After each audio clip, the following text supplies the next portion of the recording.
So yeah, the S20 Ultra's camera was kind of a disaster. The question is, did Samsung redeem themselves with the S21 Ultra? My name is Jacklyn, and welcome to the camera comparison.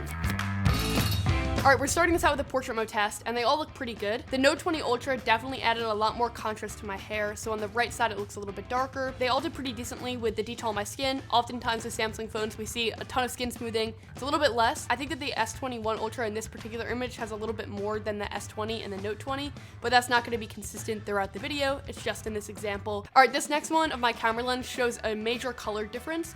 The S21 Ultra is the brightest out of these and has the least amount of contrast versus the S20 and the Note 20 Ultra, which added a ton of contrast, which actually made the camera lose a little bit of detail. That said, the S21 Ultra went to a greener hue on the lens, which is just not accurate. But I did this test because I wanted to zoom in and show you the capabilities of the zoom, because the S21 Ultra now has a 3x zoom and a 10x zoom, so both are optical, and then in between 3 and 10, it's all digital zoom. So the question that I wanted to see is the digital zoom good? So I zoomed in to 5x, and there is a huge difference here with sharpness. The S21 Ultra looks so much sharper than the S20. If you look at the Sony label, it's just much sharper in the S21 Ultra. The color tone is still a little bit off. It went to that greener hue, but it looks like a really sharp image. The Note 20 Ultra has less zoom than the S21 Ultra, so this will max out at 50 times versus this at 100 times, and I'll have a sample of that later in the video. But for 5x, I think that they both did a pretty good job, with the S21 Ultra having a slight edge. Then I took a selfie, and this time the skin smoothing is a lot more consistent with what I thought it would be.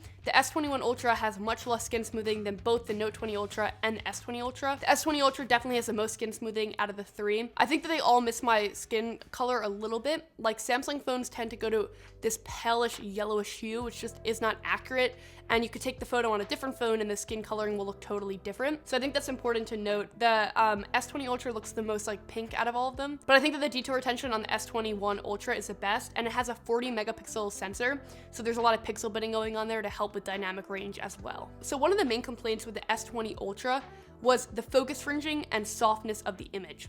So it has an 108 megapixel sensor, and because of that, it's a really big sensor with a really low aperture, which means it has a very shallow focus, because unlike a DSLR, it has a fixed aperture, so it can't adjust to get more or less in focus. And that meant that even though the images were sharp, they looked really soft because only a small percentage of the object or the subject would be in focus. Samsung is trying to fix that with the S21 Ultra, so their solution is to use something called Focus Enhancer.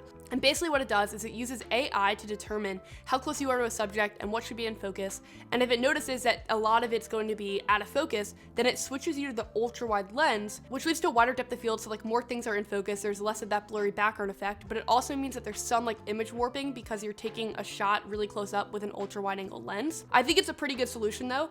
If you look at the S20's image versus the S21 Ultra, a lot more of it is in focus on the S21 Ultra, and if you're not a fan of it, you could easily turn it off. Then I took another outdoor photo for detail and dynamic range, and they all crushed it. All right, the zoom test, we gotta talk about zoom. So I started on all of these phones ultra wide camera and I snapped a shot, and they all look really good here. The S21 Ultra has a little bit more detail on the bottom of the frame, whereas the Note 20 Ultra and S20 Ultra added a ton of contrast and therefore lost some detail in the blacks and the shadows. And then I started zooming. So the S20 Ultra has that 100 times zoom, and so does the S21 Ultra, but there are two major differences between the zoom technologies. The first one is that this has both a 10x and a 3x, and it works together to create this optically zoomed in image. And at 10 times zoom, this just looks better because it's actually using a sensor for that 10x zoom, completely optical. And the second thing is that the S21 Ultra has far superior stabilization.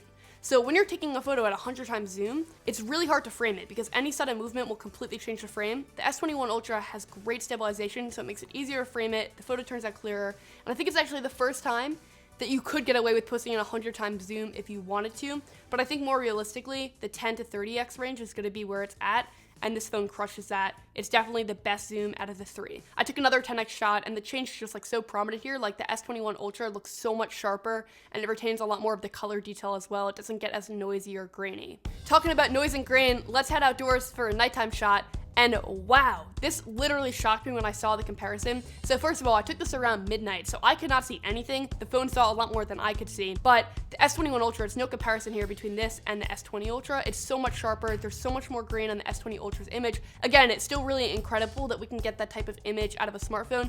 I'm not trying to put this camera down because it's still a feat, but in comparison to the S21 Ultra, it's night and day. It's night and night, I guess we could say. Jacklyn here. Why did I just say that? The Note 20 Ultra also did an incredible job here. This phone still has a really, really good camera.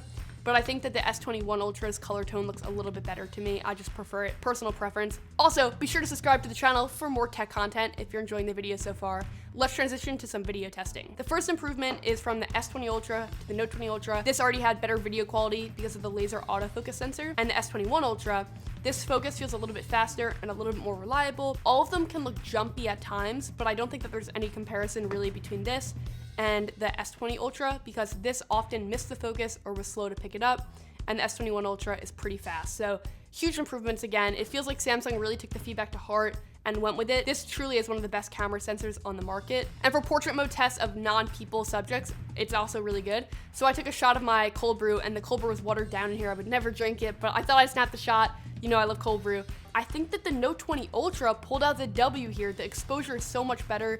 The S21 Ultra tried to really up the exposure and brightness, and I think it looks like not true to life. I much prefer the Note 20 Ultra in this particular example. The next shot is a nighttime shot indoors, and in this one, they all actually did a really good job. The nighttime mode is really, really impressive for lower light stuff. The detail retention on the guitar is incredible in all three of these. I honestly don't have a favorite out of these three. If you do, let me know in a comment below. This typical shot of me just standing and taking a photo is actually interesting because of color tone, because in the background, I have this LED light with a red gel on top of it to make the background red.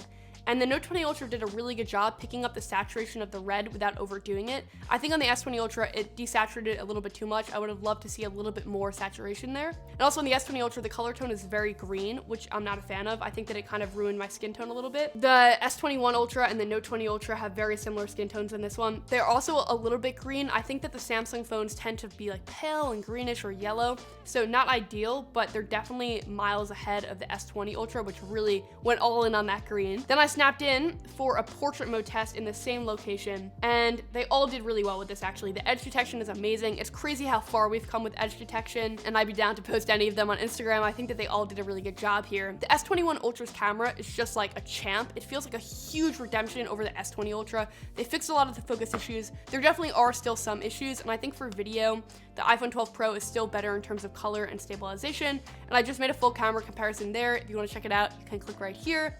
But I'm super excited to keep testing this and eventually have it all culminate into a full review. So get subscribed if you're not, if you want to see that, and turn on the bell. Thank you so much for watching this one. I appreciate you, and I'll catch you next week. Bye.